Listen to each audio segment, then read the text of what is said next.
Feel free to get up during the presentation and or get it now, your coffee and your refreshments. I'm going to pull up my presentation here.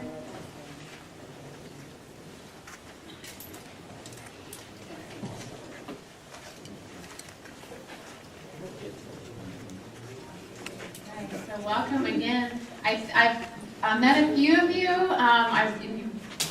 I'm sure that you've received many emails from me. You may not recognize the face, but you know the Angela DeMonbrin emails.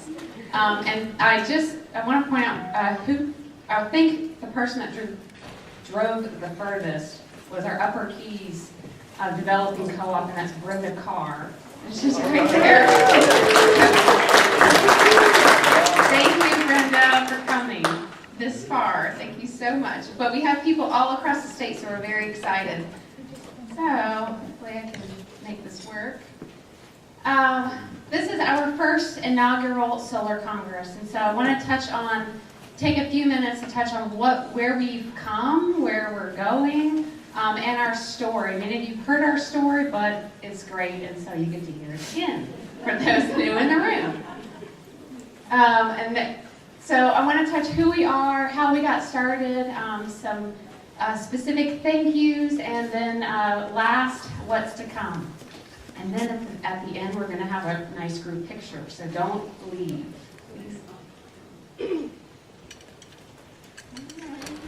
Okay, so who we are, I know this isn't going to be an info session presentation, you're going to get that next. But who we are a network of people taking control of our energy by installing solar and generating our own electricity. So this is a great story, and I know you've probably all heard it, but there may be a few that haven't. So our parent organization started in 2007. And the story goes, two boys came home, Walter and Diego went to see An Inconvenient Truth. Walter said to Mom, Anya, we've got to do something. We want to put solar on our roof. Mom, Anya, says, okay, well, let's do a little research. Let's look into this. What they found is that it was incredibly complicated. It was very intimidating. Learning the terminology, the technology, what is a kilowatt, what is a kilowatt hour, not really knowing where to begin. They did receive a couple of proposals from local installers. At that time there were two, and they were incredibly expensive. And the proposals gave they looked completely different, thus made it even more confusing. So Anya says, look boys, maybe there are other neighbors up and down our street. This is Mount Pleasant in the DC area. Maybe they're also interested in going solar, and maybe we can do this together, research, and so on. So they did, and those boys collected 40 to 50 names and neighbors that were also interested. And so over months, they went and researched, what is a panel? What is an inverter? And the cost. And they came together and they put together their own request for proposal and sent it out to local and other installers outside of that area. Like I said, there were only two. And so then they reached out and said, look, we've got 40 to 50 homeowners that are interested. Can you make us a deal? What kind of deal would you give us if we went solar together? And so they collected bids, and they literally spread it out on a coffee table in Anya's living room, and they chose an installer. Today, we've stuck to essentially that same process. That was in 2007. I'll get to you. I know this is our old logo. No one else pointed that out to me. Helping communities go solar. So that DC Sun then became Community Power Network, and we have the states that came thereafter, and we now have three more states, Pennsylvania, New Jersey, and Minnesota. And just recently, we just changed all of our names and became one big organization, Solar United Neighbors. So in the middle of that, however, is a terrific story of how Florida got started. Our other states were primarily in the mid-Atlantic states. But at this time, I want to recognize and call Mary DuBois to finish our Florida story and how we were born.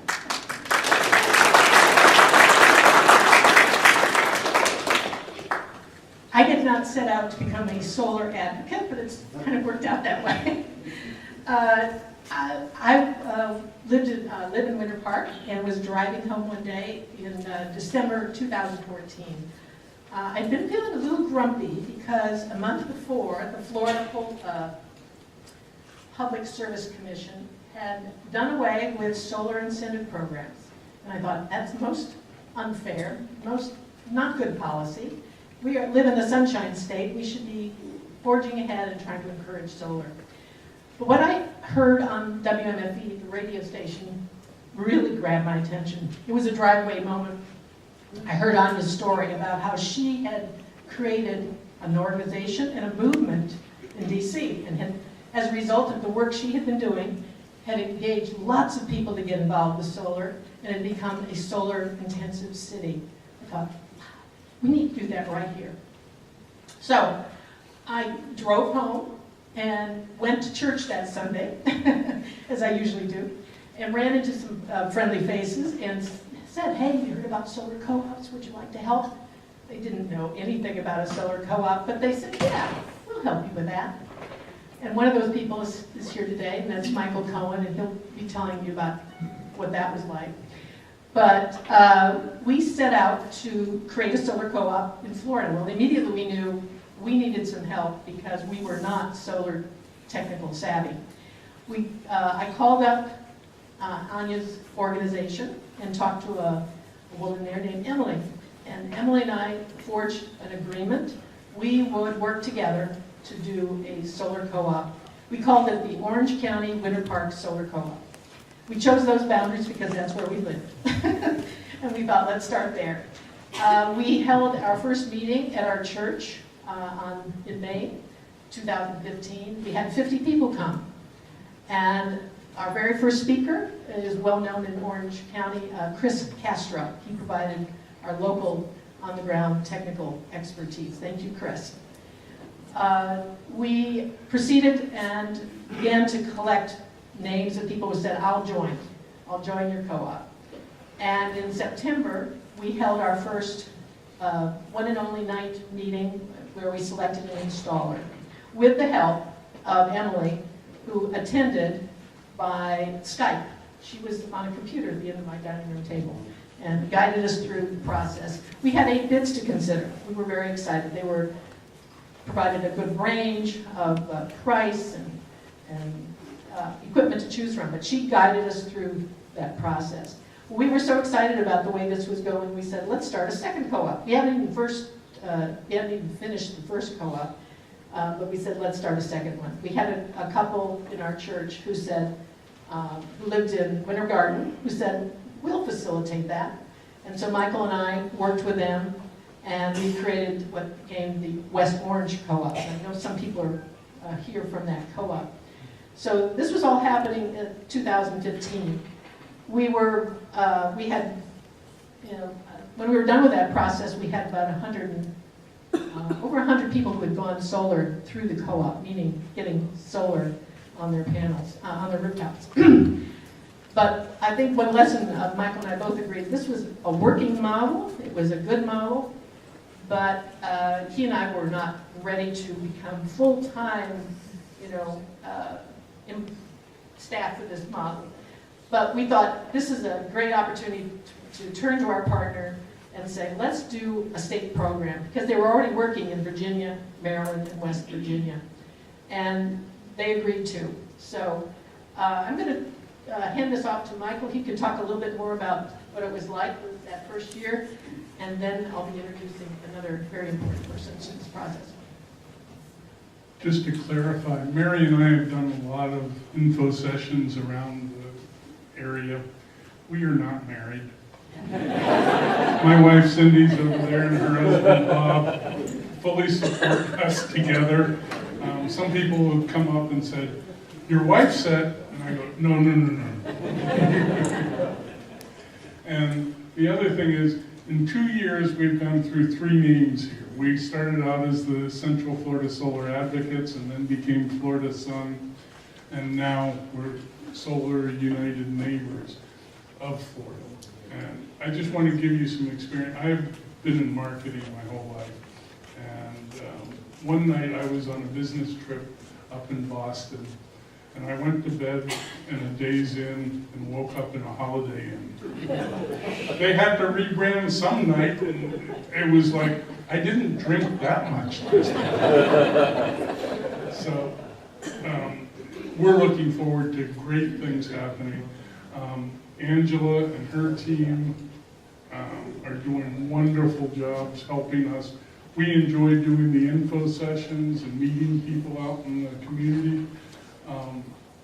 When we started this process of getting staff, and I explained to Emily, the state of Florida is as big as the entire region of the country that Community Power Network had served. You know, Virginia, Maryland, DC, and West Virginia. We have as many people or more and a bigger geographic. If you go from Pensacola to Key West, and I said, one person isn't going to cover it. And she said, well, we'll try it with one person. It didn't work. So we've added Jody and Heaven, and there'll probably be more people in the future. And it's so exciting to see, you know, we've put on over 5 megawatts of solar in 2 years throughout Florida. That's $13 million worth of solar. That's really exciting. And, you know, it helps a lot of us with our electric bill, but just think of all those young people who climb on our roofs. That's jobs, and it's jobs here in Florida. So that's, you know, when you're talking to politicians, it's jobs, as well as ecology and environment and saving money. So we couldn't have done it without Deidre in the League of Women Voters. How many of you are League members? Great. The rest of you should join. They've been a big help. Without them, we couldn't possibly have done this, because you need local people in each county or community to build the base of people coming to our information sessions, to make people aware, to have connections with the local media. And the League has done this phenomenally, and we really appreciate it. And Deidre has helped raise the money to support the program. We're just really lucky. Thank you, Michael. Now I want you to meet Deidre McNabb. Deidre joined the first co-op because she instantly liked the idea, wanted to go solar, was a solar advocate. But she's been so much more. I'm a member of the local league of Orange County, and Deidre transformed that from a kind of a sleepy organization to a powerhouse, one of the largest chapter in the nation. She went on to become the state chair for the Florida League and has just done phenomenal work there. But now she's emeritus, and now she's focusing on solar. So Deidre's going to come talk about that. Good morning, everybody. Who knows what the color is for 2017-2018? Yellow. So you all need to go home and get your yellow clothes out and wear them, because everybody looks good in yellow, right, Jim Fenton from the Florida Solar Energy Center?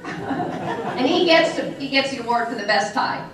Thank you, everybody, for coming from all corners of this state. There are people here today from Pensacola, Key West, Fort Lauderdale. Raise your hand to the North Keys, Upper Keys. Brenda, I know you're here. We've got people who have made the effort to take a drive and make sure they're here, because this is a thrilling story. Margaret Mead once said, "Never doubt for a moment that a group of concerned citizens can change the world, because in fact, that's the only thing that ever has." And this solar movement in the Sunshine State has brought in teachers, engineers, doctors, housewives, house husbands, construction workers, and volunteers from every corner of our state. And they've come together to create a movement of people power. And that's why the Florida Solar United Neighbors, thank you, Michael, for taking us through that transition, by the way. Solar United Neighbors is now the largest in a year and a half of any of Solar United Neighbors' other states. Am I correct, Angela? So it's a combination of the great staff that we have that work full-time plus, but it's also a reflection of those of you who are sitting here today. You're sitting on superhero capes because you have, just like Mary DuBois did in her driveway moment, which I love, you have volunteered yourself to be part of changing history.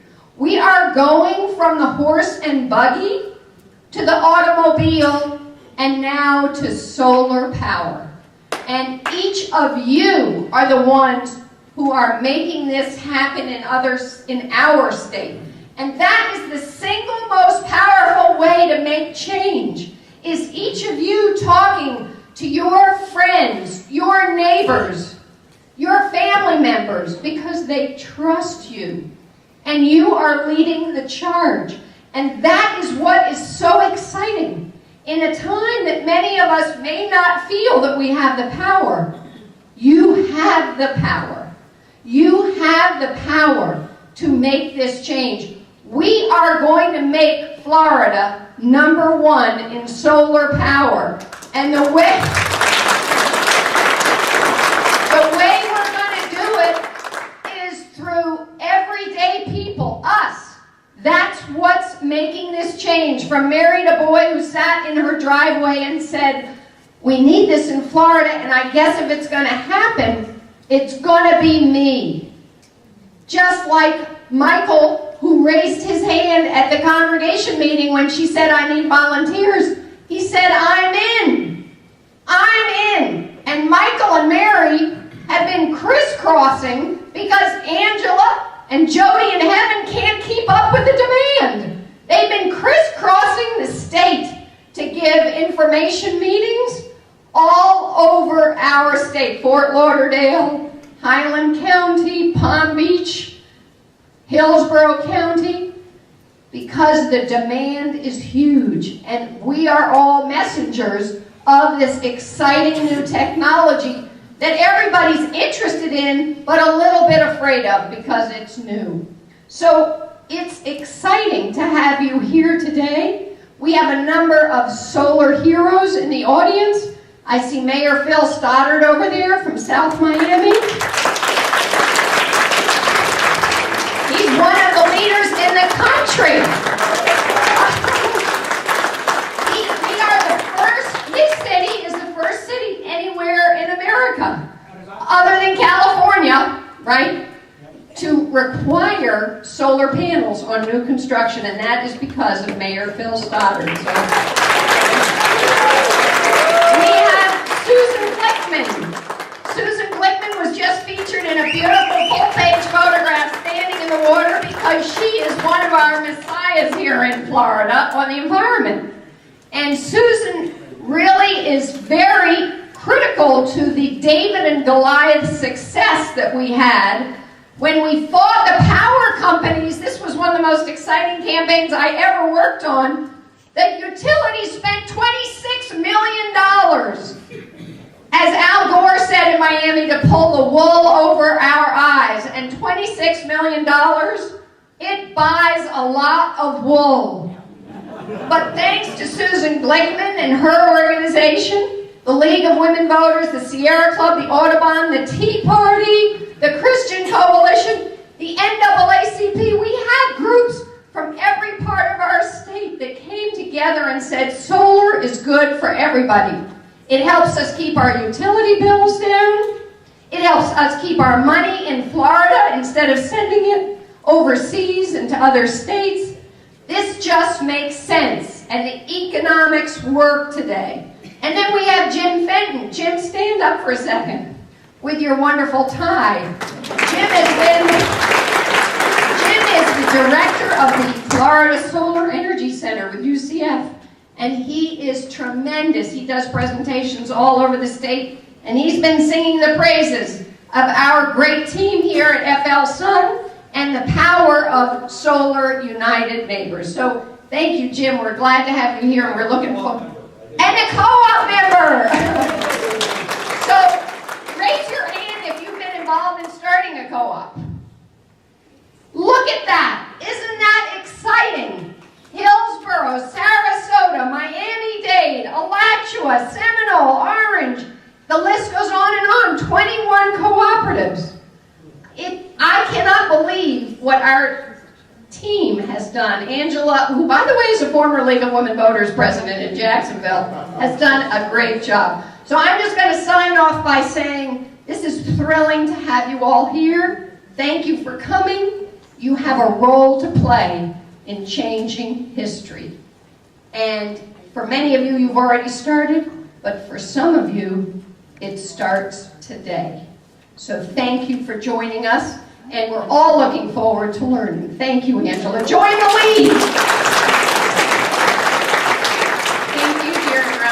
And for those of you who know, the yellow comes from Deirdre. She encourages everyone, wherever you go, to wear yellow. She has mailed me a yellow shirt. She has given me a yellow bracelet, so definitely wear yellow. And if you need a t-shirt, Deirdre's the one to get a hold of.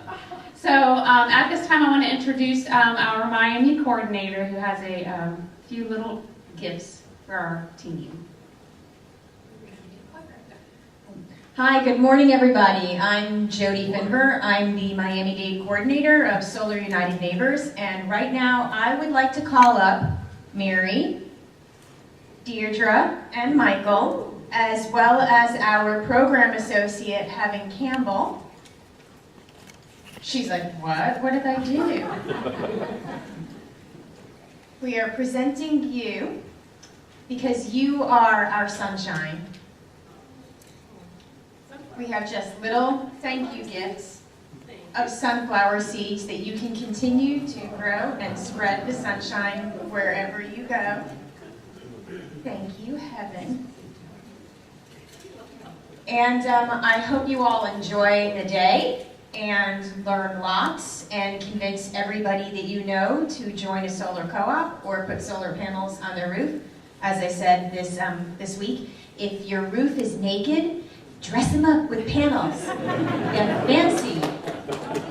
But don't leave just yet. Thank you.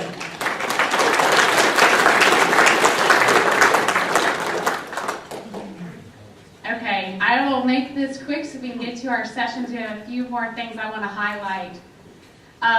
Mary, Michael, and Deirdre serve on our advisory committee, but I want to recognize our other two advisory committee members. Dr. Rick Garrity's in the back of the room. Would you stand, please? And thank you very much. Chris Castro, I don't believe he is here yet, but Dr. Chris Castro is the Director of Sustainability for Mayor Buddy Dyer in the City of Orlando, and Dr. Rick Garrity is the retired Executive Director of the Environmental Protection Commission in Hillsborough County, and they are terrific. Our whole advisory committee board team is just terrific on guiding us and where we go and where we've been and where we plan to move forward. So thank you all. Okay, so I want to point out our state partners. We have state partners, we have local partners, volunteers, and I want to spend the next few minutes honoring you all, some in this room. This is just a piece of our state partnership. We have, of course, with the League of Women Voters of Florida, Florida Conservation Voters, the U.S. Green Building Council Florida Chapter, VoteSolarCleanEnergy.org, otherwise known as SACE, Southern Alliance for Clean Energy, Earth Ethics and Environment Florida. And they help us so much on getting the word out across the state about our program, as well as getting the word out for as far as things like sign up for this local co-op. And we couldn't do it, anything that we do without a state and local support. So here's just a snapshot of the co-ops that are either complete or in current right now, where we've been since July of 2016, just last year. These are the co-ops that are in progress or have ended, and we're just very excited by all of that. So This is also a snapshot of the individuals in every co-op that we want to recognize. Winter Park, our very first one that Mary and Michael brought forth, Mary and Michael, West Orange, Mary and Michael. St. Pete is Dr. Julie Kessel. Orange County, Renee Parker, thank you, and the whole Orange County team for their support. And that was the third go-around for Orange County. By the way, we have 2 more coming in 2018. Space Coast, Lorraine Koss. And if you're in this room, would you please stand? Renee, Lorraine Koss, Michael and Mary. Sarasota, Lynn Nielsen. I don't believe she was able to make it. East and West Broward, Kay Summers with Broward County. Alachua County, Wes Wheeler. Seminole County, Sharon Lynn. Miami-Dade, Jody Finberg. St. Johns County, Warren Clark, he's out of the country vacationing right now. Volusia County, Susie Peace and Nancy Vaughn. North Pinellas, Dave Silman. Dr. Rick Gary for Hillsborough County. Palm Beach, Diane Marks. These are the individuals for the current co-ops over last year. Thank you. And these individuals they pursued us, brought us in and said, look, we're ready, we want to go, and spent months waiting for us to get to their county. And during those months, getting information out, finding additional partners and volunteers. So when the time came, over the 3 months that the co-op is open, they have a team ready in place with the tools. They've been an absolute tremendous, valuable asset to our program. A community-driven process is our motto. It comes from the communities bringing us in, and the signups come from the community members that help us with all of that outreach. And we truly couldn't do it without local support. This is, and I have a couple screens. We have so many local partners across the state that I wanted to just put them all there. So there may be a few that are left out. The League of Women Voters, there's so many local logos. We just chose the one for the state because there's so many. But here's a snapshot of our local partners. And here's another one. And again, we couldn't do it without the support and the volunteer time in our communities. So we thank you so much. And we couldn't do it without our staff here and our team. Jody Finberg is with Miami-Dade Coordinator. She is managing it'll be a total of 6 Miami co-ops that she's managing and doing an amazing job really bringing solar to that area, which can be difficult at times, but we're so lucky to have someone on the ground. And her lead volunteer, Simon, is in the room. Wave, Simon. Simon helps her at all of the information sessions, getting the word out, yard signs, driving her around. He lifts the heavy things. So, thank you. And Heaven Campbell, our program associate, who is truly the backbone. You'll get as many emails from Heaven as you do from me. If you have requests, she's an awesome asset to paperwork, helping developing co-ops, information sessions, selection committee facilitation, you name it. So wave, Heaven. And she and Kara Cheslin, Director of Engagement, she came from Solar United Neighbors in DC, organized everything here today. And very, very soon, hopefully very soon, we will have our Southwest Florida Coordinator to be located in St. Petersburg to bring forth even more co-ops in that area. So we're very, very excited. This is a snapshot of the past year. I thought this would be interesting for all of the volunteers on the ground. This is due to your work on the ground. How many people heard about the co-op? It's coming from you, coming from even the co-op members sharing with their neighbors, the earned media that our local partners have put forth, the press conferences that you've held, and the sending out the press release and the press advisory and everything that comes thereafter. That's how people have heard about our program. And that's the biggest chunk, and so we're so excited. And we're very excited to announce, and I just took this off the site yesterday, so it's pretty fresh information. 5.5 kilowatts installed just through our co-op program alone. These are individuals going solar within our co-op. And we know our co-ops grow the market overall. Many people come to our information sessions, have a proposal in hand, and they're comfortable going now, sticking with whatever installer they're working with. So we know, based on permitting numbers that we can collect, that our program is actually growing not just within our co-ops, but outside the co-op. So we're very, very excited to truly grow rooftop solar.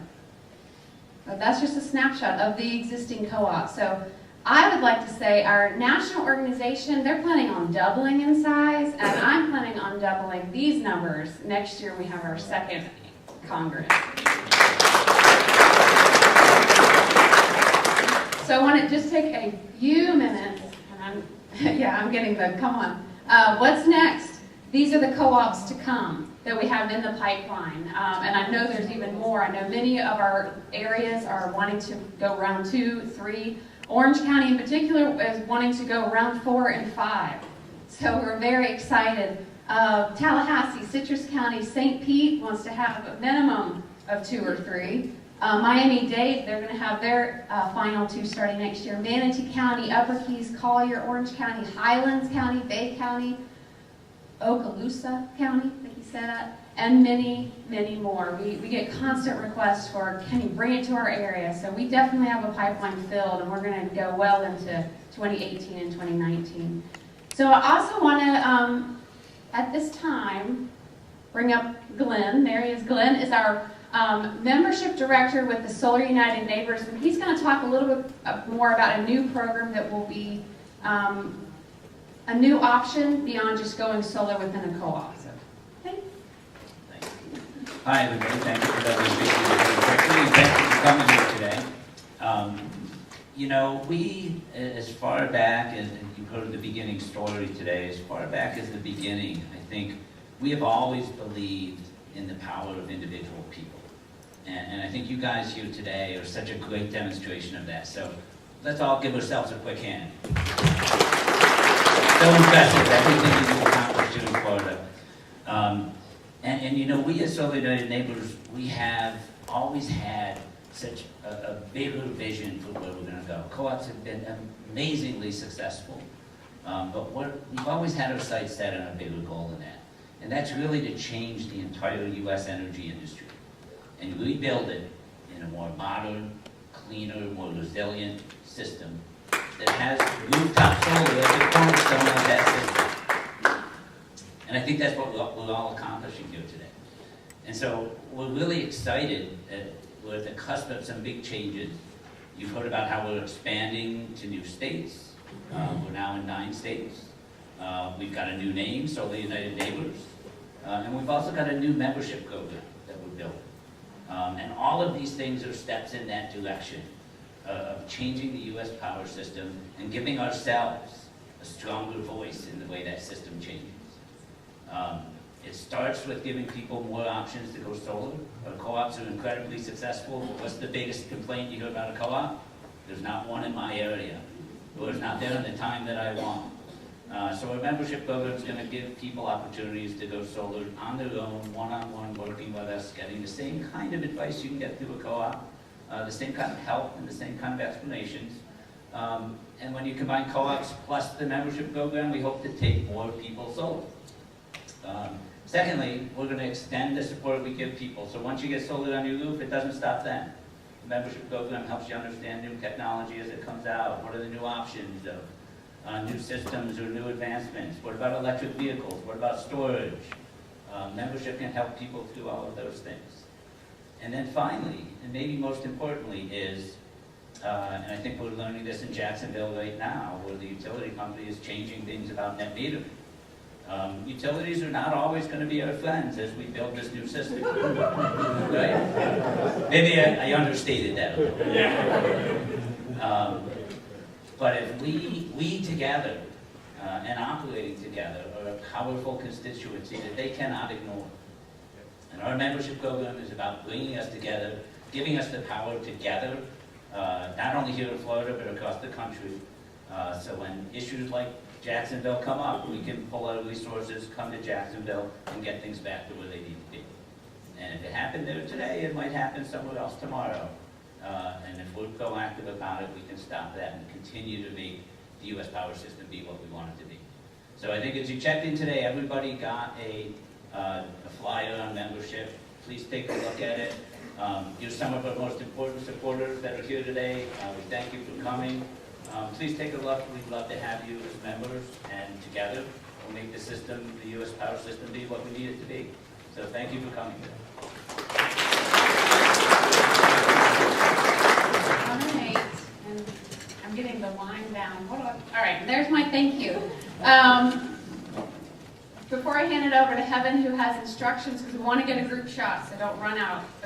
I do want to thank the organizations and companies that supported us and donate today to keep this everything free. So I want to recognize and thank Vote Solar, Superior Solar, of course the League of Women Voters of Florida, First Green Bank, Valencia College, SEM Power, and Swedish Solar. Thank you again. We truly couldn't. We always want to keep this, and our plan is to always keep this free for attendees. And so thank you very much for your support. And now, Heaven Campbell, our program associate, will give us instructions. Yes, and I did want to recognize that Valencia has this beautiful, awesome building that we're in today, the Special Events Center, which is LEED Gold certified. So we're really lucky to be here. We're going to be joined by some of their sustainability team for the next, or one of the next sessions. So just a little bit of instructions.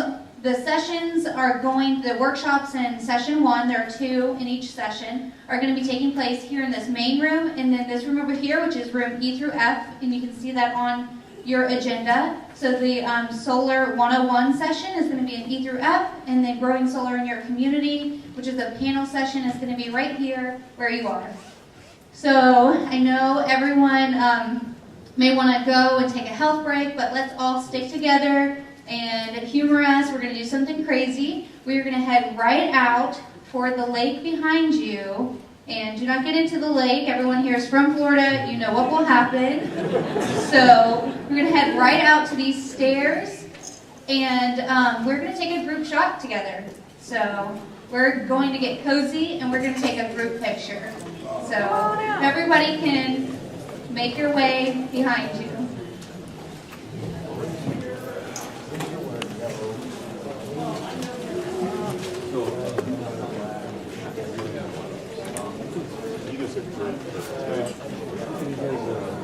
Get up and stretch.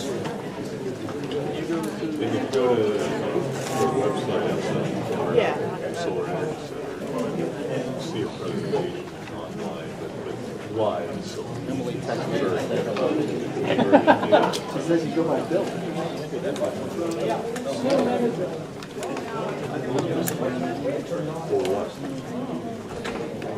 Everyone presents. We're just going to have the panelists sit over here, and then we're going to have a Q&A session at the end. So I'll run around with the mic and just hold your hand up at the end to indicate that you have a question, and we'll have an interactive Q&A session. So I'm going to pass it off to Rachel to get us started.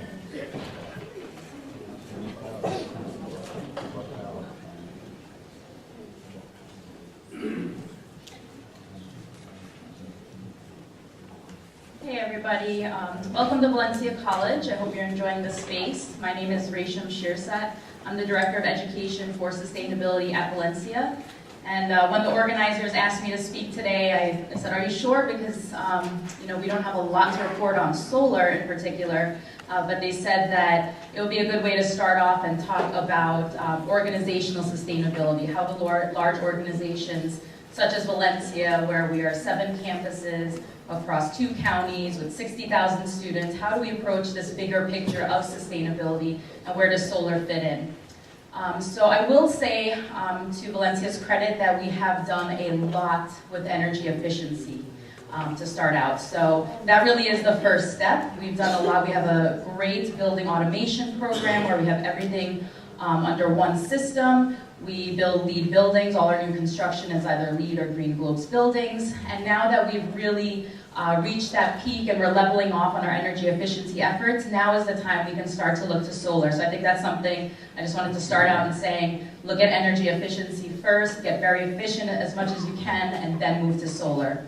But the next 10-15 minutes I spend with you is really reviewing how we approach sustainability as the larger picture at Valencia.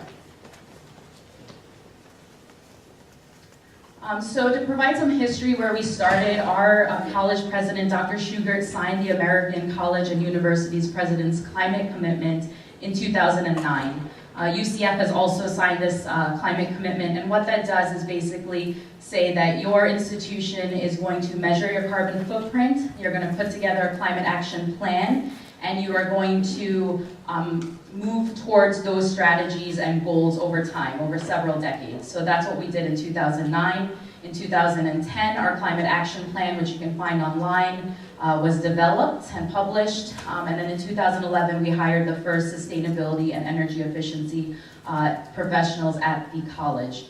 So until 2016, our sustainability program was just operational. We just looked at how do we reduce our footprint, and not just in energy, but in waste and water. How do we get really efficient with our resource use? How do we innovate and pilot new ways of doing things in our operations?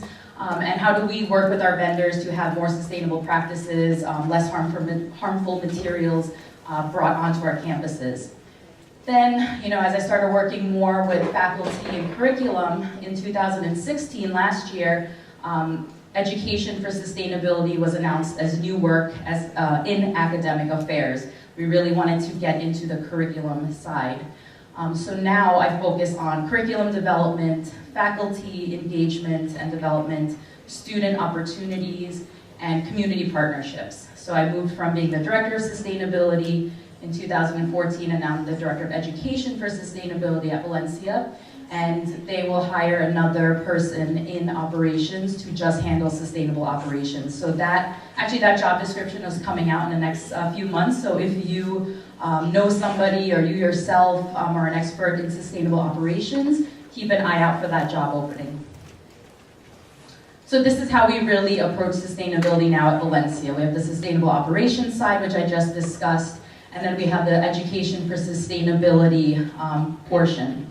Now where those two areas come together, right there in the middle, you see campus as a living lab. How do we take the things we are doing in operations and convert those into lesson plans, into classroom examples, projects right here on campus? So that is campus as a living lab. And how do we create undergraduate research opportunities? So I'm kind of that bridge who works with operations and with faculty to get this moving into the curriculum, because we need to educate the next set of leaders and sustainability professionals in our community.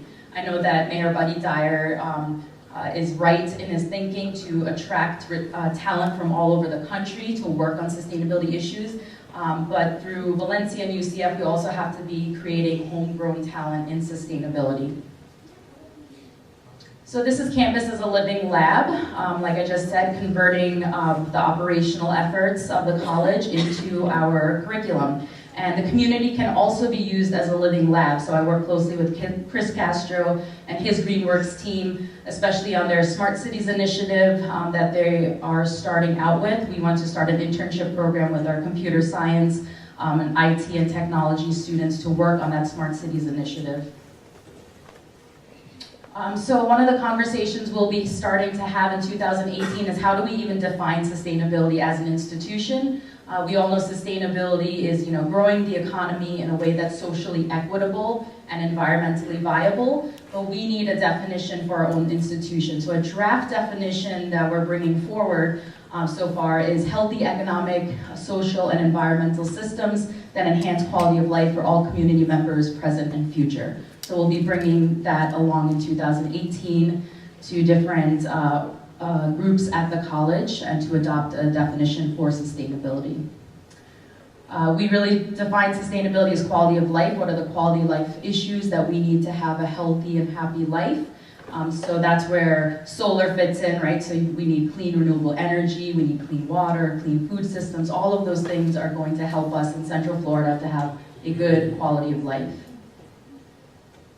We adopted the United Nations Sustainable Development Goals as our framework. So as we work with faculty and develop our certificate in sustainability for faculty development, we want to look at the UN Sustainable Development Goals as a way to approach sustainability across all disciplines.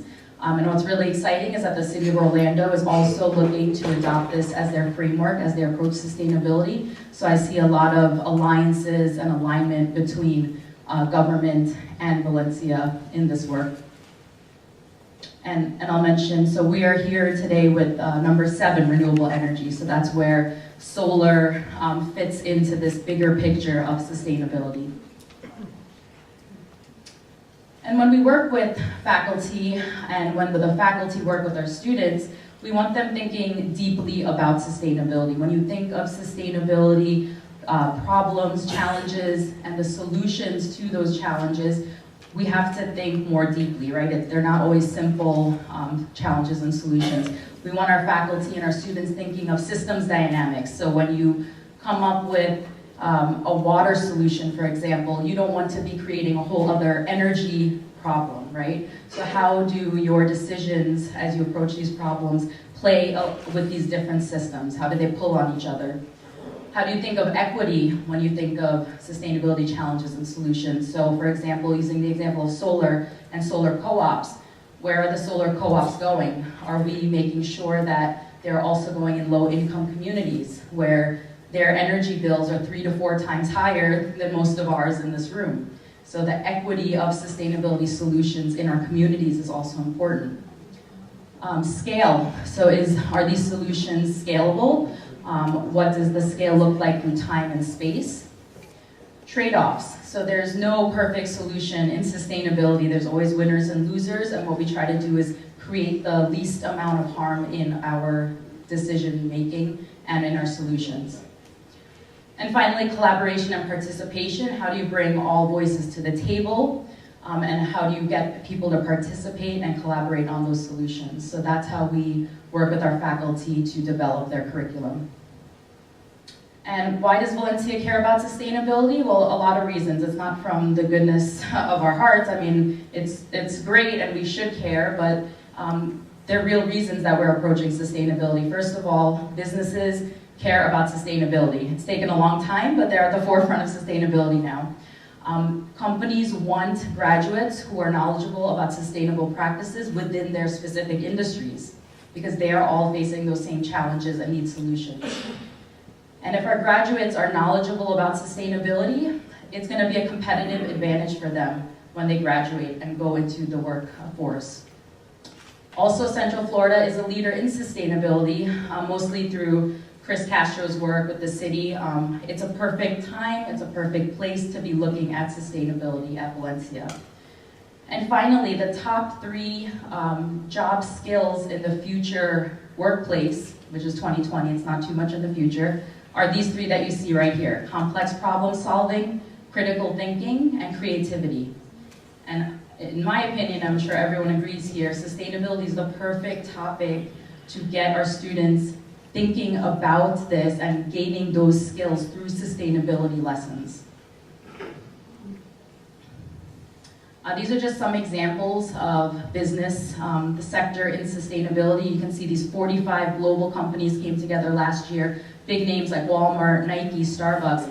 45 companies said they're going to be 100% renewable by 2030.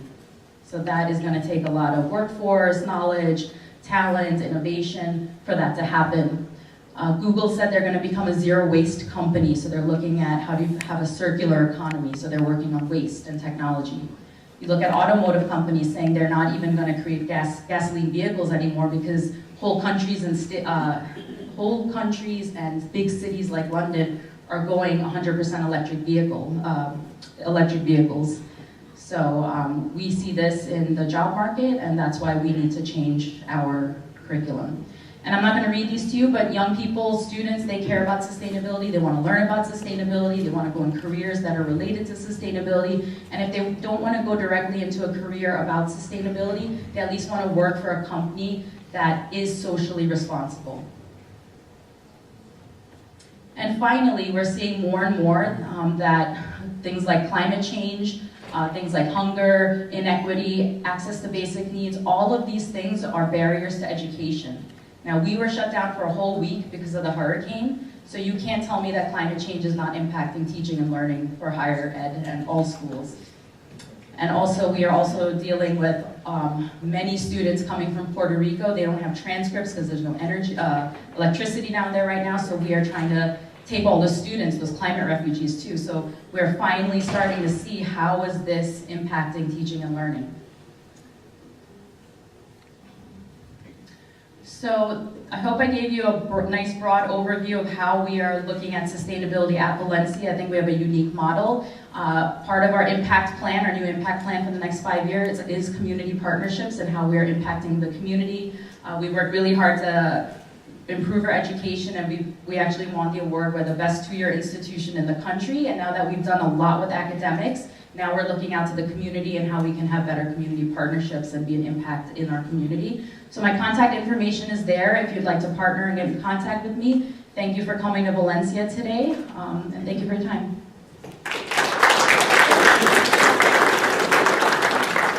And we are going to hold questions until the end when we have the panel all up here to answer all of our questions. So without further ado, next we have Mayor Philip Stoddard.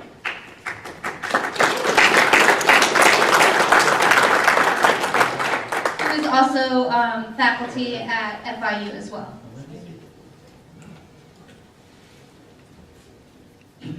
So I had it easy. I was up for a doctoral dissertation defense yesterday at University of Central Florida, so I had about a half-hour drive this morning. Very convenient. So folks asked me to talk about sort of how to make solar happen at a local level. And you're always the best advocate if you are speaking, from your own experience. So the first thing you have to do is get solar on your own house, because you're a total hypocrite, of course, if you tell other people to do something you haven't done yourself. So when my wife and I bought a house in South Miami, we called it The Project. And it was a rental house that nothing had been done to for 30 years, so it was a great place to start doing things. So we got an energy audit and started just working our way down the list of all the things we could do to make it efficient. When we got the energy bill down to about $67 a month, it was time to put solar on the house. That was the next thing. I still have my old 12-seater AC.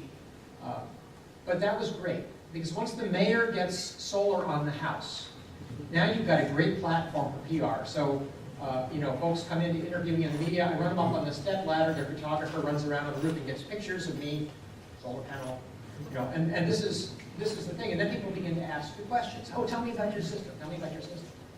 And the first thing you tell them is, hey, solar's great. Not only do you save the planet, but you make money saving the planet. And that really appeals to people. You can make money doing something good, like why not do it?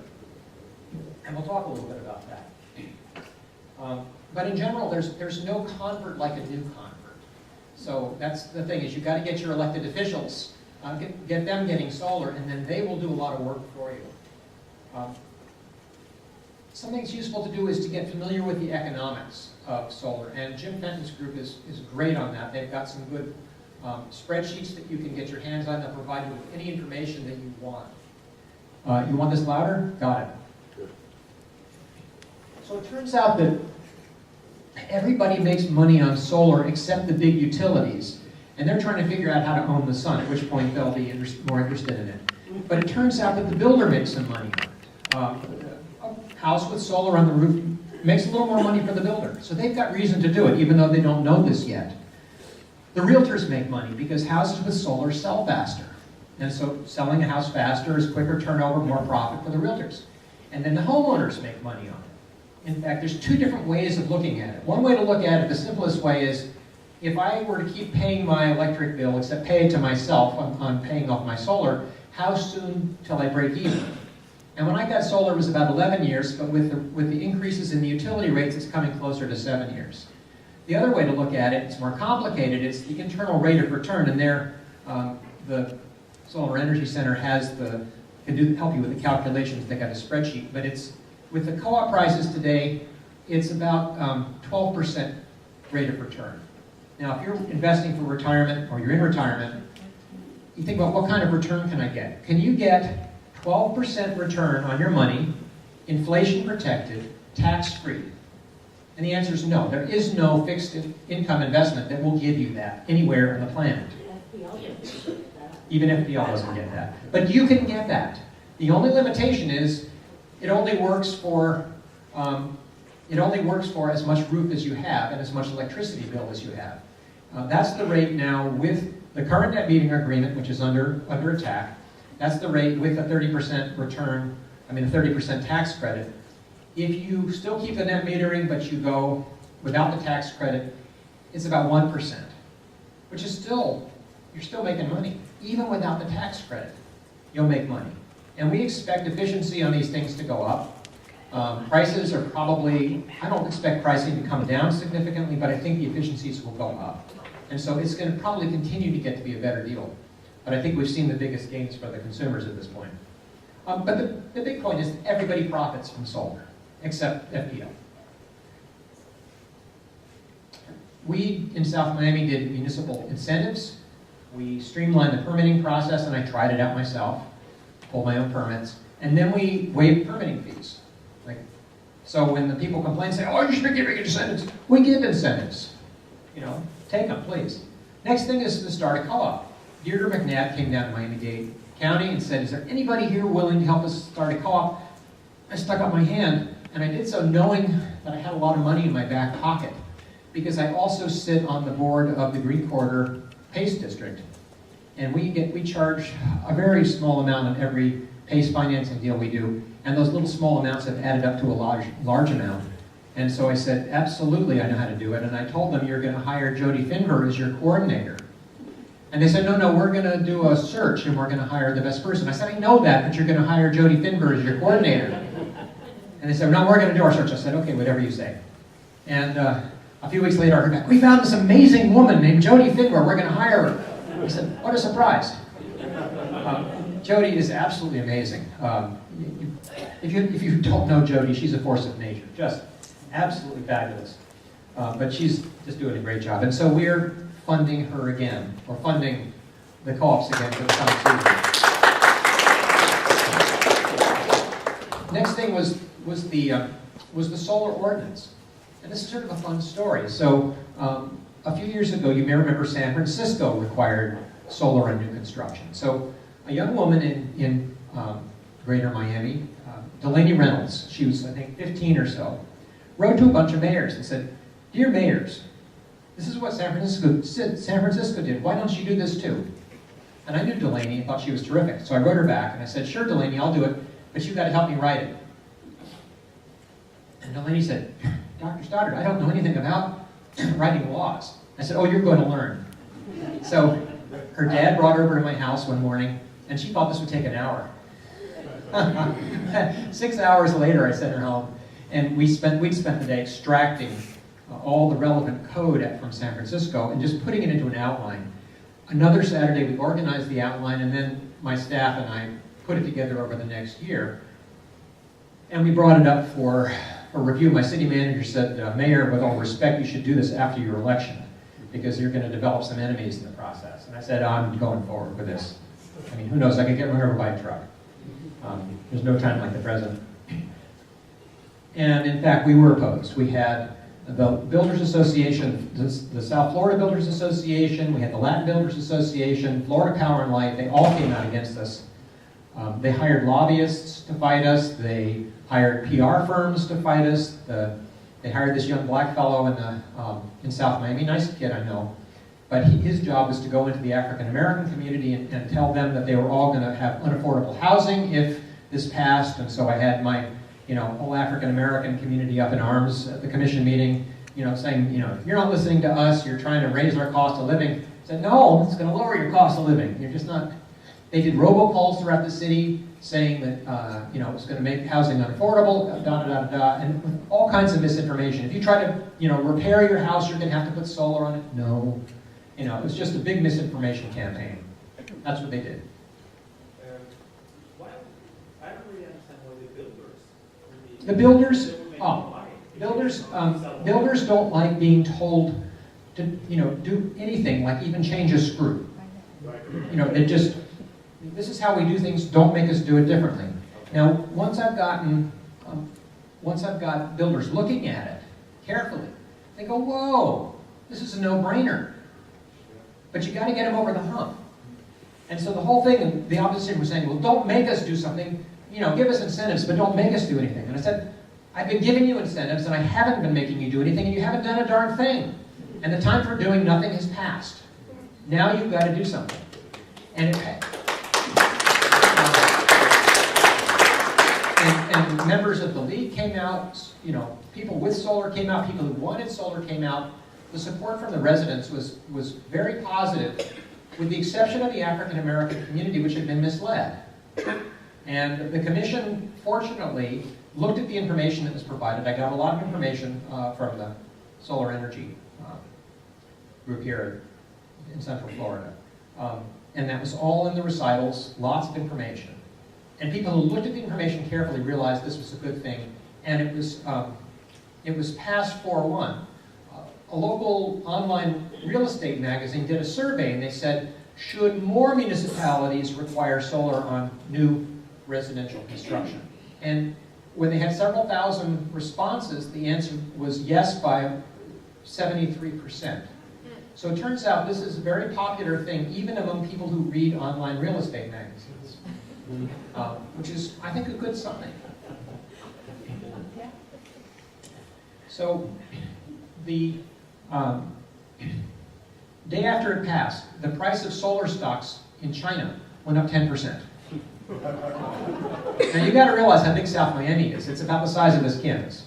I mean, it's a tiny, tiny little city. A little bigger, but not much. But nonetheless, people thought it was significant that this was happening. Now, I put a little bit of a delay in because I didn't want to catch builders mid-process and drive everybody crazy. So it went into effect in mid-September. The first house under this requirement is coming up for design review board on Tuesday morning. And I'll just read you what it says because I just found the application. It says, also, the roof design consists of 48 180-watt photovoltaic modules equals 8.6 kilowatt array and are mounted to the roof at 27 degrees angled south. Refer to site roof plan for their location. Isn't that nice? And the architect who's doing this is absolutely delighted. And the owner of the house is actually a member of our planning board. So this is, the right people are starting to really embrace this. So what's next for us? Well, the big thing coming up is preemption. In Florida, the state legislature loves to preempt local initiatives. Representative Paul Renner out of Flagler County, Florida, has already announced his intention to preempt this ordinance. So it's going to require you all to get up to Tallahassee in some way, shape, or form and fight to keep this in place. Because they're definitely coming after it. He's mentioned this specifically. This is one of the things he wants to preempt in the next session. So I'm counting on Susan Glickman to help us here with this. And our own municipal lobbyist had a contract with FPL as one of his clients. We got him, this is Fausto, we got him to drop FPL. Oh, you did? We did. So our lobbyist is no longer conflicted against representing us on matters that conflict with FPL's viewpoint, so we've got better representation there as well. So between Susan and Fausto, I'm counting on a little professional help, but it always takes visits on the doors to say, guys, this is the greatest thing to come down the road. We can, let South Miami continue their experiment. It's an experiment. Let's see how it turns out. Let's see if the builders make more money. Let's see if everybody's happy. Why would you stop a small experiment midstream? It's not hurting anybody. Oh, of course they're afraid. But see, for a guy like Renner, it's a philosophical matter. He doesn't believe in local government. He doesn't believe in home rule. He's against it. And typically people who live at home believe in home rule. That's kind of the American way. So I think we need to just point this out over and over again in Tallahassee. You're a bunch of hypocrites if you're taking away home rule from the municipalities. This is America, for heaven's sakes. You say you're against, big government, and yes, you're acting like big government. So stop it. What else is coming down the road? So I mentioned the Green Corridor. We had some money in our back pocket. Well, we still have money in our back pocket. So the next thing I did was to create a low-income energy efficiency program. I found that FPL in Miami-Dade County spends $72,000 a year assisting people with low incomes. $72,000 a year from FPL. Well, that wasn't hard to beat. So we decided this year to put $200,000 into it. And so the first thing we did was we wrote a grant to Rebuilding Together, a nonprofit, and they are doing 100 energy audits on local homes, of folks on their list with low income. Once they get the, and they're doing that now. They're getting these back in. So once they find out what these houses need, what these residents need to improve the energy efficiency of their houses, the first thing is not going to be solar. It may be changing out appliances, it may be insulating the roof, maybe it's a new roof, we don't know, but the energy audits will show this. Then we've got that's $25,000. The remaining $175,000 is going to go in, we're going to do bulk contracts with installers and contractors who give us, basically, they do the work at cost because they believe in this project. And so they'll do the work at cost, which means we can stretch those dollars a lot farther. So we can get some of this stuff actually happening in the low-income residents, people on fixed incomes, elderly, and folks with limited means. So this is a good thing. And I think we'll have enough money that we can actually double it next year. So I'm looking forward to keeping this going. Now here's something I want to bring up with you guys. What's everybody's excuse for not getting solar? They got two excuses. I need a new roof, right? Everybody will tell you, oh, I want solar, but I need a new roof. I've got this old roof, and doesn't make sense to put the solar on, take the solar off, and put the solar back on again. The second biggest excuse is, my roofer says that if I put solar on, it's going to void the warranty.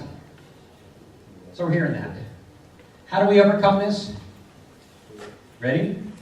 It's the Solar Ready Roofing Co-op. And Florida United Neighbors, Solar United Neighbors. Why do you change your name? It drives me crazy. Formerly FL Sun, Solar United Neighbors. You've got the techniques, the methods, and the personnel who know how to create and run co-ops with resident steering committees. That process is valuable. That knowledge is a great investment. You can do it with roofs. And if you do it with roofs, then you get solar-ready roofs. Hey, people can even get a deal on it. Get the idea? It's going to work.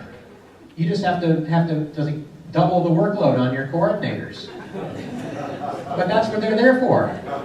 They're tired of getting excuses. This eliminates the excuse. And the last thing is you need to support elected officials who get out and do the right thing. I'm up for re-election, and you can read more about me at mayorstoddard.com. Thank you.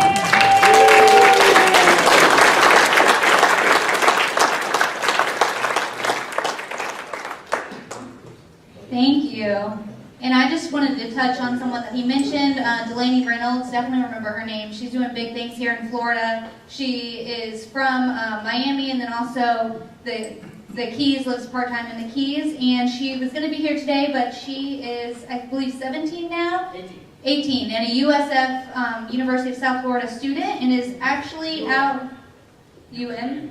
Okay. Then she's at USF today doing shark research to help save our sharks. So, and next we're going to have Deirdre McNabb with the League of Women Voters of Florida come up, and I'm going to pull up her presentation while she gets going. We are running a little bit behind. Okay. Oh, okay. All right. So we're going to put the PowerPoint up, but while you're doing that, thank you. Let's just see a show of hands. How many of you in here already have solar or your solar is about to be installed? That's very, very good. Okay, great. And by the way, take the nextcarpledge.org. We're going to get 1 million people on that by 2018, nextcarpledge.org.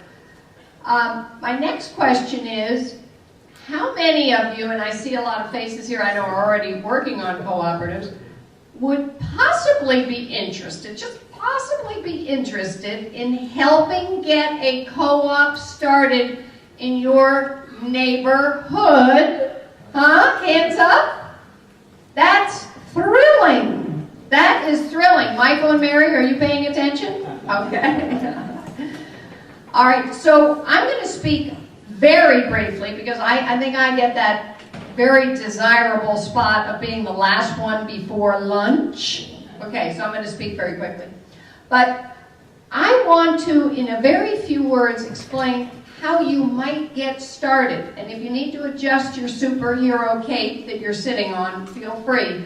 But obviously, it starts with one person. Just like it started with Mary DeBoy in her driveway, just like it started with Michael Cohen at church, and Susie Peace and Nancy Vaughn and Rick Garrity and Lorraine Koss and Sharon Lynn from Seminole and Eugene, who put a shirt on and helped us pass flyers all over the farmers markets. There are so many people that have already stepped forward and seen the kapow. Mayor Phil told me never to use the word impact, just say kapow. The change that people were able to make in their community. So this is how it starts. It starts with one person, and that's you. Thinking to yourself, I believe in this, and I want to make it happen. And then you contact me, or Michael, or Mary, or Angela, or Heaven, and tell us that you'd like us to come and speak to a small group that you will put together of your friends, your neighbors, anybody in your faith congregation, or Sierra Club or Audubon, any group of people that you know who might be interested in helping you. And that's how we begin. It starts with a seed. It starts with one person. And then you get a small group together. We come and do a presentation. And then it grows. It grows and it becomes a successful cooperative like Orange County Co-op that ended up with 600 households. It was way too big. So it starts with you. That's where it begins.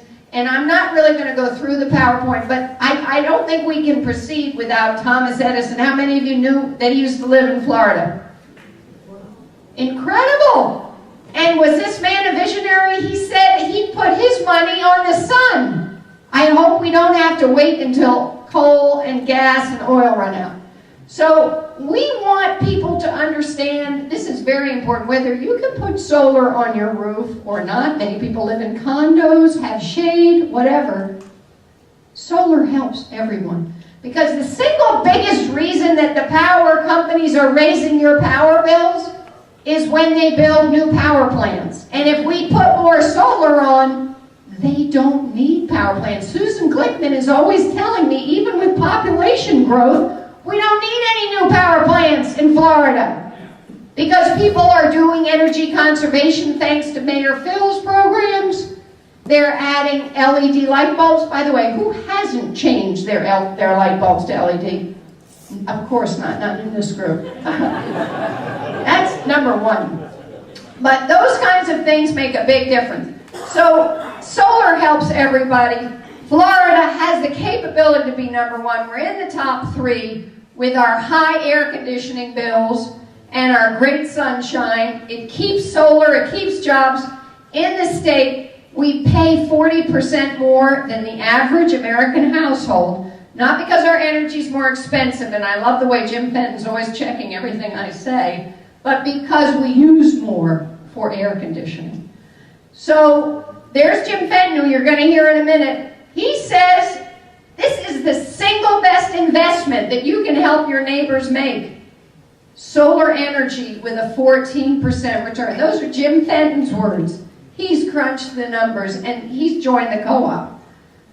And there you see the difference of 4 cents for solar versus 12 cents for fossil fuel. It makes dollars and cents. That's why this moment in history is so exciting.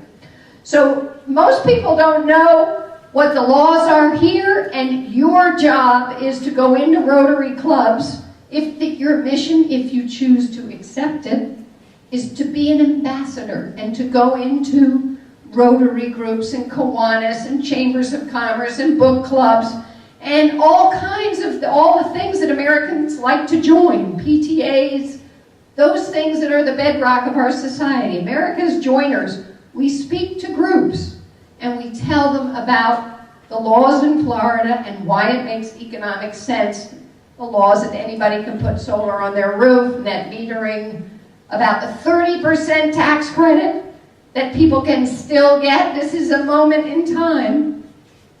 And our effort, and the one that if you agree to help us lead this effort in your community, you will help your neighbors understand the power of solar, and as Michael Cohen says, how your roof can start to print money. I always thought that was a great picture. And help get the price down by bringing all of us in this room together and getting solar companies to bid. We're going to get a significantly lower price.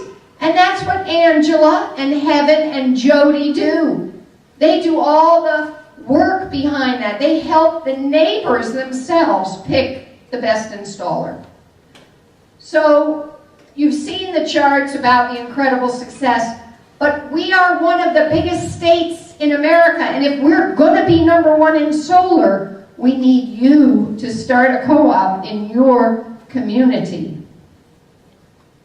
So I'm not going to go, I'm sure you have somebody going into detail about this, so I'm going to skip through that, but you can see we have standing room only meetings. Rick Garrity in the back from Hillsborough has already been introduced. We just started in Hillsborough and we're almost at the max from the first public information meeting. What a wonderful problem. So help us bring that problem to your community. And it is, you can see how easy it is to do. I'm not going to spend any time on that. This is Jim Fenton's chart. No, this is actually our chart. Shows the dollars and cents and how affordable it's become and how rapid the payback is. Mary DuBois has just put more panels on her roof because she was so happy with it, and I've heard stories of several other people who have done that as well. So here, this is a PowerPoint that is actually being improved by Heaven, and this will be available to anybody who wants to present this. This is some of our partners and shows the benefits, including being able to charge your cell phone after the hurricane. When there's no electricity, you can still charge your cell phone with solar panels. You can run a fan, you can run a small fridge if you have the right inverter.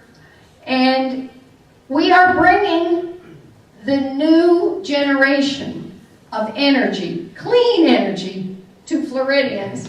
We are helping people understand how the sun pays the bills, but it all starts with you. It starts with you saying, I am willing, I think, to help bring this to my community. So if you are interested, come and see me or Heaven, Mary, Michael, Angela, and we would be happy to give you all the support you need. Thank you.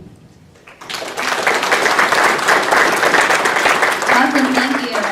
So Deirdre brings up a great point that it starts with you, and the last person we're going to hear from on this panel is Joe Collins, and he's a really good example of one individual making that choice to promote solar and renewable energy in our great state.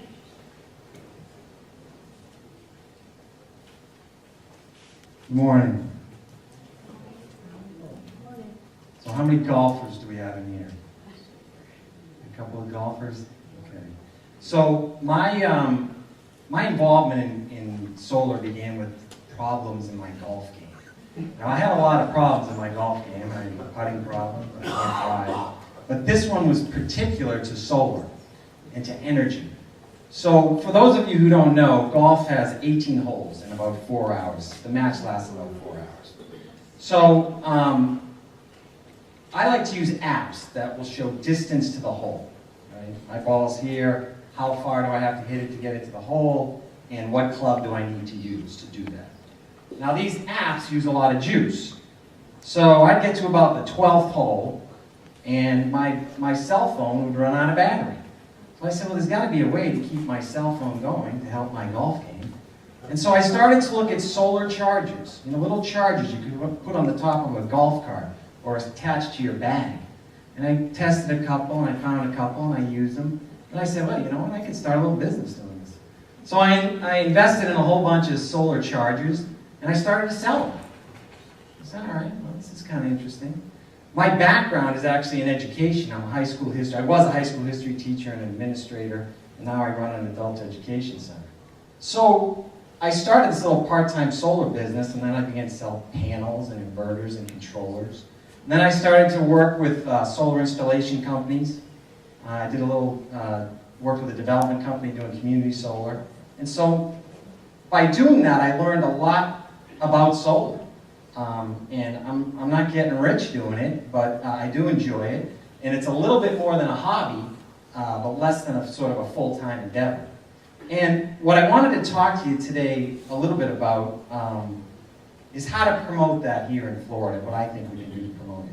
Now, as you know, solar has enjoyed a good deal of growth here in Florida, but still smaller, not so sunny states like Massachusetts and New Jersey, they have more solar than we do.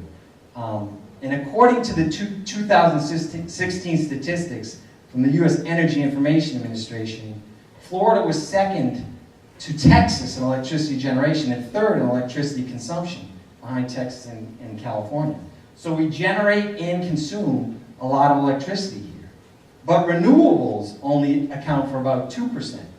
So 2% of the electricity that's generated here in the state of Florida comes from renewables, and most of that is through biomass. So only a small percentage comes from solar. And I know I'm preaching to the choir here, so it's probably nothing you don't know. And despite ranking third in the nation in solar potential, Florida is only 12th in the nation in installed solar capacity. But we're getting better. We're growing. Last year we had 405 megawatts of rooftop solar installed, and there's a bunch more scheduled to come online in 2018. Overall, Florida's solar market grew by more than 200% in 2016, and solar jobs surged 25%, so great things are happening. But really, we need to get from 12th down to 3rd. That should be our goal. So, and of course, the focus should be on rooftop solar. I think we can all agree on that. Now, to the state's credit, we have done things in the past, and I know people in here have been in the industry a lot longer than I have. So they've seen rebate programs come and go, net metering we have, tax exemptions, sales tax, ad valorem tax exemptions, tangible personal property tax exemptions and reductions. There have been feed-in tariffs in Gainesville. Feed-in tariffs in OUC has had one recently, or just got rid of the one they had recently. So a lot of things are being done at the state level, and of course a lot of things are being done at the local level. We have Orlando has pledged to be 100% renewable by 2050. St. Petersburg has renewable energy goals. South Miami, of course, has renewable energy goals. And there are many other local initiatives. But really, even with all of these initiatives, we're not developing quickly enough. So how do we get there? All right. Well, before I say that, talk about that, let's say, why haven't we gotten there? Well, there's no renewable energy portfolio standard here. So utilities aren't really required to produce any of their, or much of their, or any of their electricity through renewables. Whereas in California, their RPS is 50% by the year 2030. And I would argue too that electricity is fairly cheap here. So people are still okay with paying a monthly electric bill rather than producing their own electricity. Not that I'm advocating raising the rates, but I think that's one of the reasons why we haven't grown as quickly. And then, of course, state laws. State laws are more inclined to maintain the status quo and keep utilities as regulated monopolies, and the only ones really legally able to sell electricity rather than opening the market to multiple producers and allow others to participate in selling electricity. So, specifically, state policy prohibits third-party owned systems, and that means that solar leasing, power purchase agreements, things that have made solar boom in other states, we can't do here. And so that's not contributing to the growth of the solar industry here in Florida. So why hasn't more been done in Tallahassee?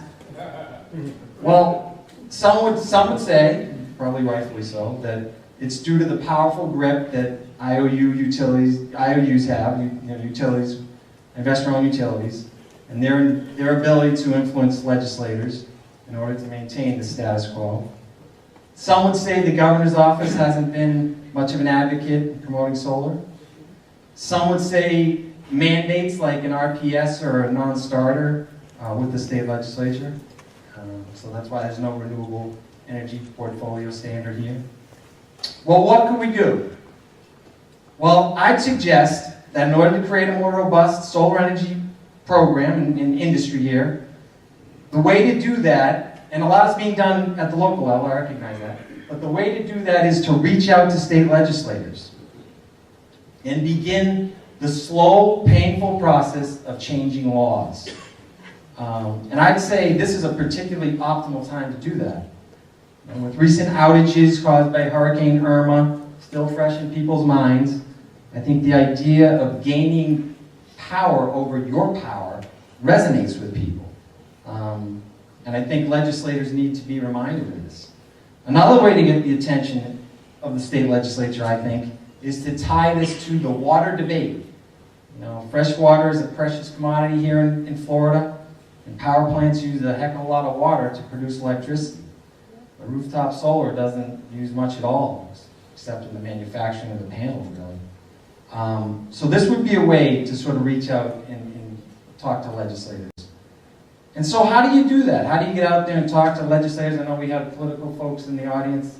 Well, I don't need to hear this, but I think that if you get a chance, take a look at Al Gore's new book, Truth to Power.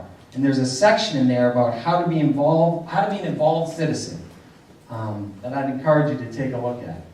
And he talks about how individuals can have an impact on elected officials. Call them, tweet them, email them, and try to meet personally with state legislators, especially the ones in your district where you vote. Now this can be a challenge, but it's worth the effort. And it reminds me of a story I heard years ago about Tip O'Neill, and I'm looking at this crowd, I think many of you are probably familiar with old Tip O'Neill. He was the former Speaker of the House of Representatives. He was from my home state, Massachusetts. And when he was running for Congress, a young congressman, his first time, the day before the election, his neighbor came up to him, Mary McCarthy. That's how we say it was. Mary McCarthy came up to Tip and she said, "Thomas," she said, "you didn't ask me for your vote." He said, "Mrs. McCarthy, I mow your lawn in the summer. I shovel your walk in the winter. We've been living next to each other for 20 years. I didn't think I needed to ask you for your vote." She said, "Thomas, people like to be asked." And her whole point was that the personal approach really resonates with people. And I think in this day and age, where news and information has such a short shelf life, and we're inundated through social media, that old-fashioned face-to-face cup of coffee, telling your legislator what you want, would make a difference. But it takes effort to get there. And when you're doing it, remind them that we passed Amendment 4, which is a pro-solar amendment. We stopped Amendment 1, which is an anti-solar amendment. So the voters want solar. The voters vote. So more than anything, I think it's about getting out there, meeting with them, and educating them. I did a sort of little, I don't know, I guess an experiment you'd call it. I contacted 10 legislators here in the Orlando area, and I met with a few of them and their staff. And my big takeaway was that most of these folks don't know anything about solar. And they need to be educated. Not only do they need to be encouraged to vote that way, they need to be educated about why they should, what's in it for them, putting solar on their own roofs. These are the things that we need to do. We need to get out there and talk to these folks and teach them. And remember that politicians are really followers. We're the leaders, right? They follow what we do, what we say. So get out there, tell them. And how do you do that? Well, I'd say go to your legislator, go to the leadership, Go to the members of the House Energy and Utilities Subcommittee, and I did a little research, and I noticed that there are 15 members of the House Utilities, Energy and Utilities Subcommittee, and 10 of those 15 members were elected in 2016. So not only don't they know much, maybe they know a lot, but they're probably not as familiar with the legislative process, and they don't know about solar. These folks, we got to get out there and talk to them, because they're the ones where those bills, that's the committee the bill's coming through first. Now in the Senate, they're a little more seasoned, but I would encourage you to get out there and talk to them too. And do some research on your local representatives. Identify officials receptive to promoting solar. Look at their past experiences. Look at what they've done, their actions, how they vote. Create a team, work together. Even try to persuade officials that might not, think would be so pro-solar. See if you can change just one politician's mind. That can have a domino effect. Finally, here's a specific goal for you. Last legislative session, Senator Jose Javier Rodriguez from Miami can introduce the bill, Senate Bill 456. And this bill would, in essence, allow the owners of a commercial building to create electricity and then sell that electricity to a tenant occupying the building. So, for example, the owner of a strip mall could put solar panels on the roof and then sell the electricity to the business leasing the space. If this bill became law, it would allow owners to sell electricity to their tenants and open Florida up to the third-party ownership regulations like many other states have, and it's the reason why many other states have more solar than us. And I contacted Senator Rodriguez's office, and they said they'd be refiling the bill. But in order for this bill to become a law, it has to be heard in committee. So you get to those committees, and you got to talk to those legislators, and you got to see and convince them that this is what the people of Florida want. So in closing, I just say, Florida has made a lot of progress in solar over the past few years.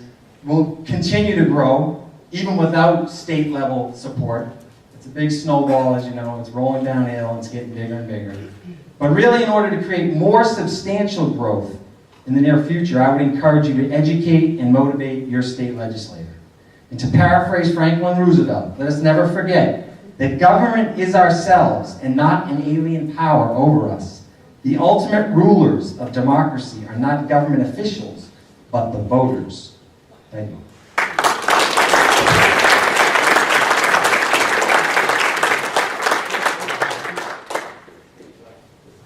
Thank you.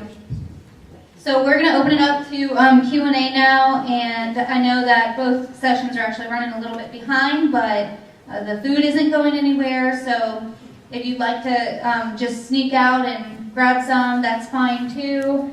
But we're going to have some Q&A now. So if our panelists can please come sit up here, and then if you just raise your hand, I'll come around with a microphone.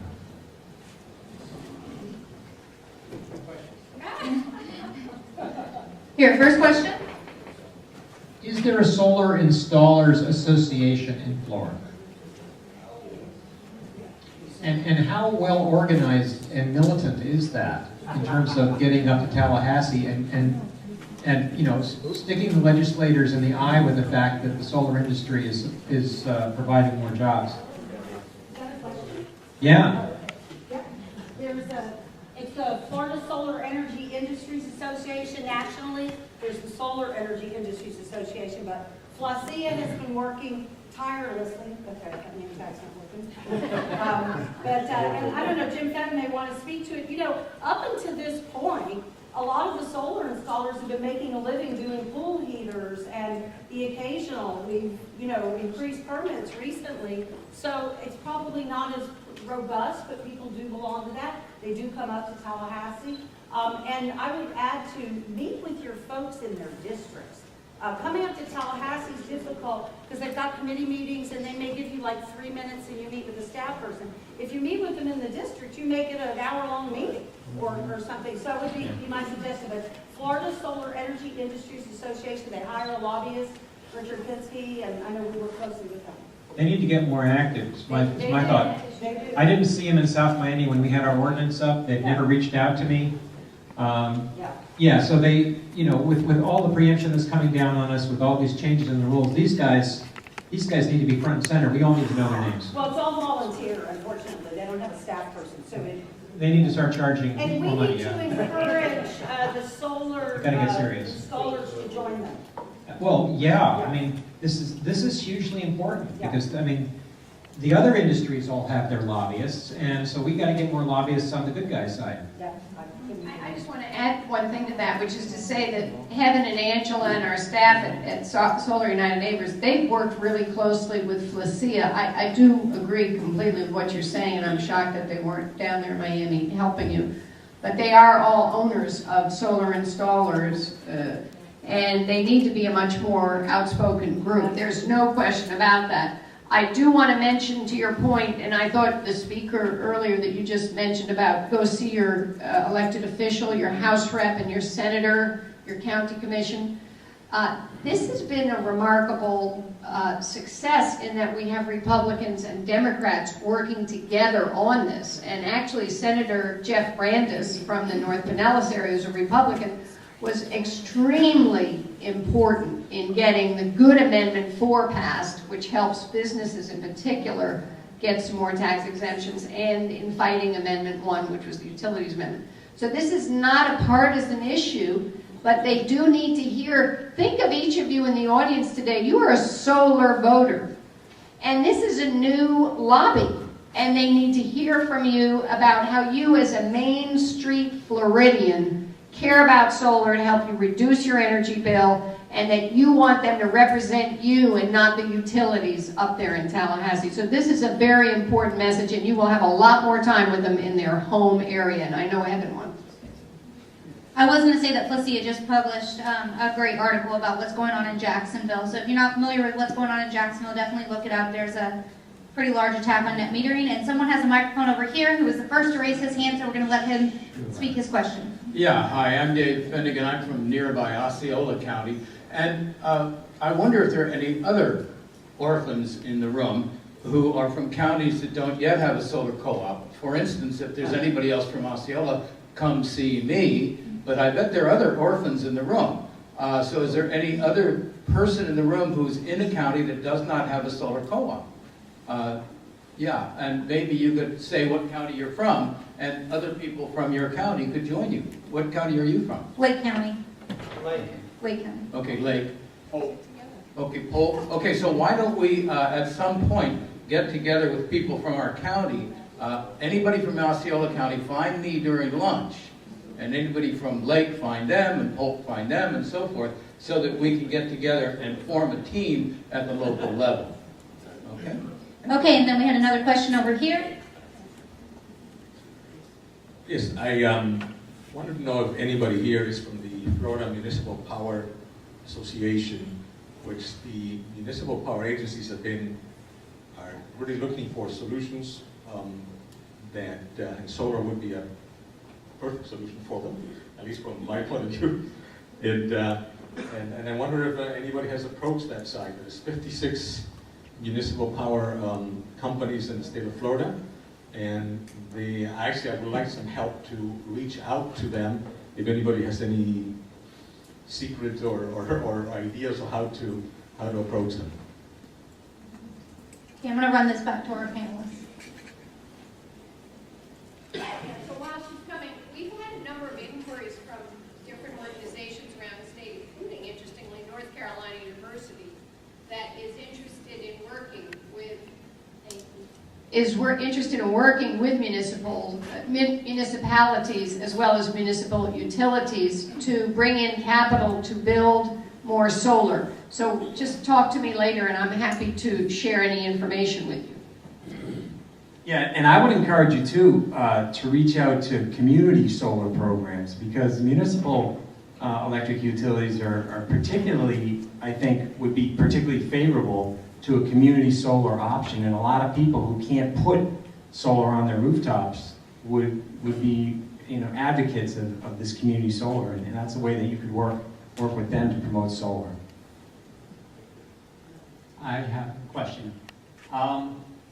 I did buy a solar system through the West Orange Co-op, but it wasn't an easy decision because the solar installer said, oh, you have a 7-year payback, but I calculated, because that tile wood was extra installation and I needed service and stuff, more like a 10-year payback. And it was a hard decision. I said, is it worth it for 10 years? But what finally persuaded me, besides the desire of wanting to do it, was that he said, well, I said, if you put a new kitchen in, you get a certain amount back, roughly, estimate, of course, of the crapshoot. And he said, according to the National Realtors Association, that maybe 50 to 70% of the paid value you would like get back, in which case, then I calculated it more like a 3-year payback. Can anyone confirm or have any knowledge about what kind of value it would be to the next homeowner when you resell the house? Yeah, I think Jim Fenton could get that. There was a study that was done in a lot of real estate markets around the country, including Florida. I think the main ones were California, Colorado, and Florida. And what they found was that for a new solar system, you actually recover a little bit more than the investment if you sell the house. As the solar system ages, you recover less on it, but of course, it's an older system, so that makes sense. But if you're thinking about buying a house, but you're thinking about getting solar, but you say, gee, we might move in 3 years, it's probably still economically worth your while to do it. That's what the study found. And yeah, I would just echo that. California, it's not that it's California, it's just that it has a lot of data. Okay, and since solar is just now taking off, we don't truly really know this, and there's confusion on appraisers as exactly how to do this and so forth. But in those states that have history, I agree, it's often more than the value of the actual installation. And so if you're going to do it to sell it, that tells you paybacks immediately. But there is no guarantee that your kitchen replacement does anything close to that. So.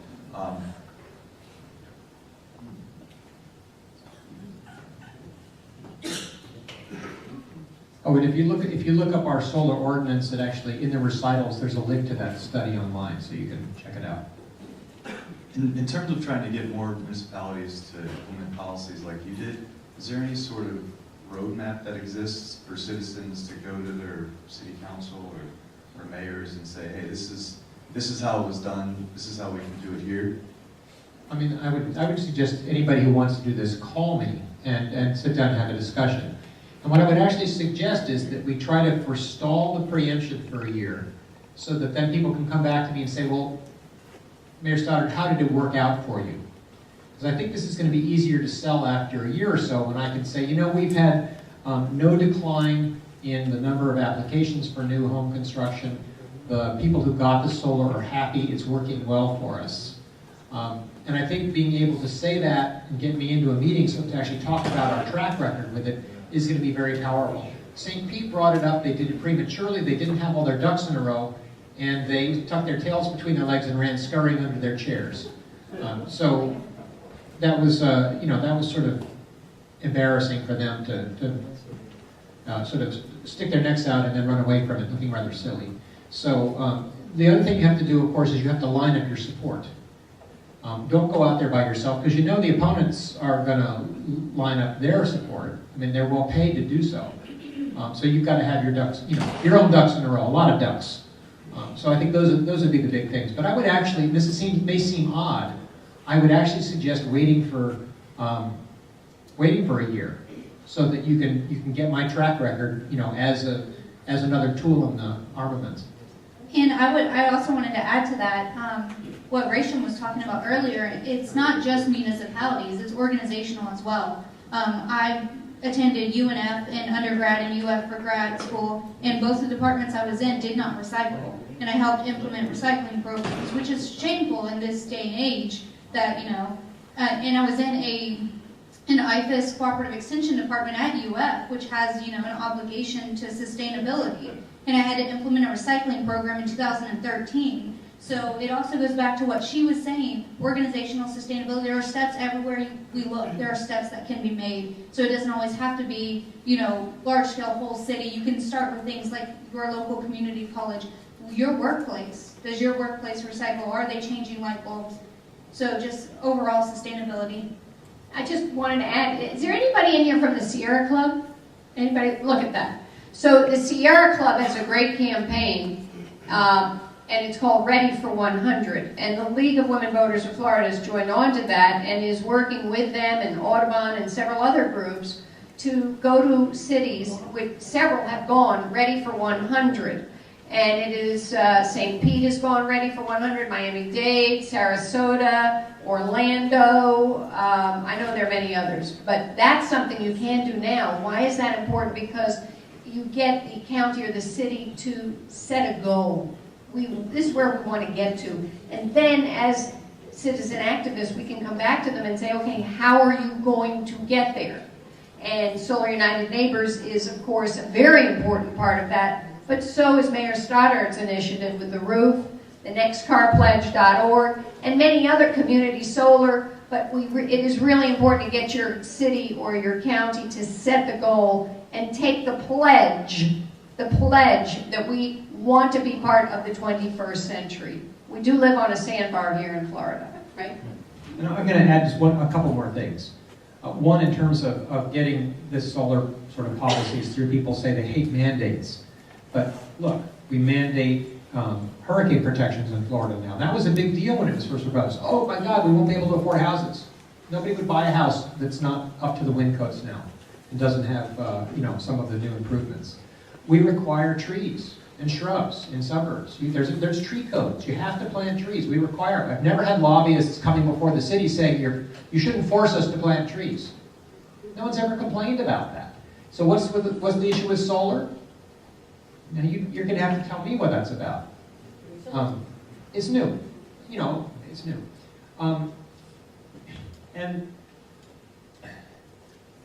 But there's other things you can do. For instance, municipalities have not enjoyed the tax credit.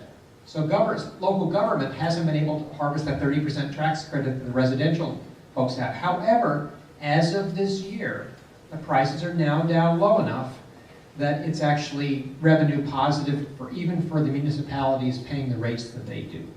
So at this point, you can start going into your council persons and saying, we want to see solar getting into the capital improvement plan for my municipality, county, etc. We want to see you starting to plan solar building by building. You don't have to do it all at once, but every year we want to see another building get a solar roof on it. And it's going to be revenue neutral at this point for the municipality and revenue positive in the future. So this is now the time has finally come for the local governments to start doing this. A couple of things. Model ordinance. I would like to ask, maybe we can get your ordinance put up on the website of the solar group so we can work. I'm a Sarah member. And absolutely. On our board. So we would like to have that so we can. The other thing is more data, study for resale, because I'm trying to talk to people at Cape who are near retirement, but they're going to be moving in a couple years. So that I need more data. So the website needs to get data rich. So anything we can suck in, we need it. Well, I put it all in the recitals of the ordinance, all the web links. So it makes it easy. And maybe the Solar Energy group that controls the website, FL Sun, whatever the new name is, neighborhood solar. We can get it there. The other thing is, I would like to see something they include some type of roofing, because when I did it 2 years ago, I was one of the first members, and I did it. I couldn't sell it to the home totally to say, hey, let's take $40,000 and do this. I can only do the solar, but I'm getting to the point where I need a new roof. So if the solar, when we do the solar, we need to think about how we can help those folks that are getting close to getting new roofs. But maybe we can bring down the price of both using our co-op powers. Finally, what is our point as an organization to lobby Tallahassee and our local reps and everything? Do we have a charter on that, or are we allowed it as a solar co-op? And do we have a lobbyist? In general, if you're going to represent yourself as an individual, there's no problem in doing that. Once you start representing an organization, you are required to register. Typically, municipalities allow members of nonprofits to register at no cost. But I would guess that for Tallahassee registration, the nonprofits also have to pay for the registration fee. we're a nonpartisan nonprofit to protect our 501c3 status. What we do is support you in using your citizen voice. And our website, solarunitedneighbors.org, does have a whole dedicated webpage to helping your local government municipality go solar and realize the benefits of it, and does include the ordinance. So we're going to take one more question from Dr. Garrity. He's had his hand up for a while. And then this is networking lunch hour, so network, come together and talk about the additional questions that you have, but I know that we don't want to let the food get old, so. Thank you, Heaven. This question is about municipal-owned utilities, and the city of Lakeland, for instance, is, I understand, planning to do away with net metering. And I think their argument is something like that by having net metering, they're subsidizing people that go solar. It's being subsidized by people that don't go solar. So what is a good argument for us to use against the city of Lakeland and other municipalities doing that? Okay, I know the mayor wants to talk about that, but I just want to say the League of Women Voters of Florida, which is for men and women, we have an advocacy arm and we have an education arm. So you are empowered, Eugene, as a League of Women Voter member and a very active one, and as well as the Sierra Club, to go and speak. As a League member, we're here to tell you that the organization and I personally support solar, and so have no concern about that. And because you are a volunteer, you are not being paid, so you do not need to register as a lobbyist. So don't worry about that. Unless you're collecting a paycheck, you do not need to register as a citizen lobbyist. You are speaking as a voter and a citizen. You do not need to register. I would say this is the first I've heard about Lakeland. I think that's very concerning. We have a very strong league in Polk County, and I'm happy to drive there and speak with the president there and you. And we need to educate those city and county commissioners that this is taking them back to the Middle Ages, and they should not be going in that direction. They need immediate education before that step's taken. That's very, very concerning. So I'm sure Solar United Neighbors might even send out an action alert, but now I'm going to pass it on. So the Brookings Institute has a very nice study they did in 2016 called Rooftop Solar Net Metering is a Net Benefit. And you can get that at brookings.edu, and then you go to their research section, and then they've got the article on solar net metering. And so that's a great place to start, where the analysis has been done and shown that there's a whole lot of other benefits to the utility from having localized distribution. That study on our website, The Florida Voter. The Florida Voter is the League of Women Voters website. Go to solar under issues. We also have the net metering law. We have how solar, and I'm looking at Lori Watt because she does our website, but we have a lot of studies there that are helpful to you, along with a lot of tools to help you get started with Solar United Neighbors. But don't be afraid to be a citizen activist. You are a solar voter, and your voice is important, and we are going to make Florida #1 in solar, and this is it is a nonpartisan issue. Our county and city commissioners, they need to be educated. They need to be educated, and you are the person who can do that. So I do want to close out with thank you very much for the panel, and absolutely reiterate what Deirdre said. So our whole movement is for you to first go solar, and then we want to help you, give you the tools to fight for your own solar rights. So just want to end with that. And there's a few people beating you in the food line. So we don't want to cut out too much eating time. Feel free to bring it back in here and network and discuss amongst yourselves. At the end of the day, we're going to have a participatory forum where we can continue this discussion as well. Thank you. Get in line.